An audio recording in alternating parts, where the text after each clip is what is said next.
जय गुरुदेव। जब मैं भ्रमण करता था, बात पुरानी है। एक बार मैं शास्त्री जी श्री सुरेंद्र शर्मा को साथ लेकर देहरादून की तरफ गया। शर्मा जी गुरु महाराज के छोटे पुत्र हैं। वहां मुझे एक सन्यासी जी मिले। बातचीत के दौरान उन्होंने कहा कि डीएम मेरा शिष्य है, एसपी मेरा शिष्य है और थानेदार मेरे पास आता जाता रहता है। फिर उन्होंने हमसे पूछा कि आप लोगों का कैसे चलता है।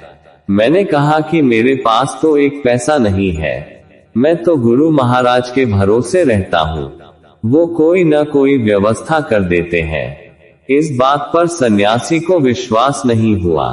मैंने हंसकर कहा कि भाई मेरी नंगाजोरी ले लीजिए, मेरे पास कुछ नहीं है। खैर फिर सन्यासी बोले कि आप बैठिए, मैं बाजार से सामान लाता हूँ।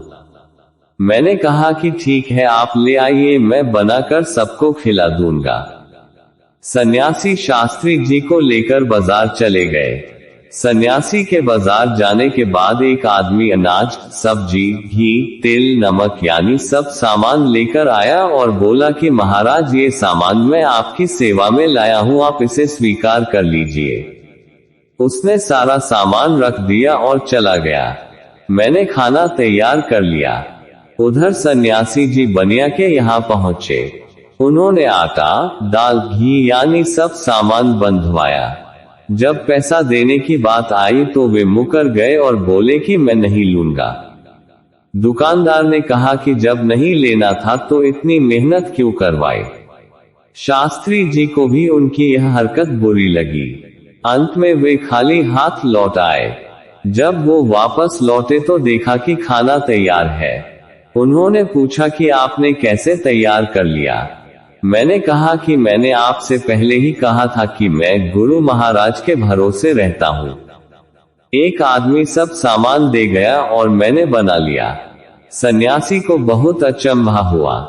हम तीनों ने खाना खाया और उसके बाद आगे मंसूरी की तरफ चले। सन्यासी भी साथ थे। रास्ते में एक चाय की दुकान पड़ी। दुकानदार जब मुझे देखा तो बुलाया और बोला महाराज जी चाय पीकर जाए। उसके बहुत आग्रह करने पर हम तीनों चाय पीने बैठ गए। उसने अपने नौकर से मेरी तरफ और शास्त्री जी की तरफ इशारा करते हुए कहा कि इन दोनों से पैसे मत लेना और सन्यासी जी की ओर इशारा करते हुए कहा कि इनसे पैसे ले लेना। सन्यासी को बड़ा आश्चर्य हुआ। जब हम आगे बढ़े तो बातचीत में मैंने फिर कहा कि भाई मैं सच कहता हूँ कि मैं मालिक के भरोसे रहता हूँ और वो मेरा सब इंतजाम कर देता है। आपके पास तो बड़े बड़े लोग आते हैं, मैं तो कोई शिष्य बनाता नहीं, मैं तो स्वयं राहगीर हूँ। राहगीर दूसरों को क्या रास्ता दिखा सकता है। चलते चलते शाम हो गई। रास्ते में एक होटल दिखाई पड़ा। होटल के मालिक ने जब हमें देखा तो अपने पास बुलाया और प्रार्थना किया कि महाराज आप मेरे होटल में ठहरिए, जितने दिन मर्जी हो रुकिए। फिर मैनेजर से उसने कहा कि इन दोनों लोगों से पैसे मत लेना और नाश्ता और भोजन समय से देते रहना। उसने भी सन्यासी की तरफ इशारा करके कहा कि इनसे पैसा ले लेना। हम लोग 15 दिन तक वहां रहे, फिर देहरादून लौट आए। वहां एक दरोगा जी ने 2 टिकट सहारनपुर का कटा दिया।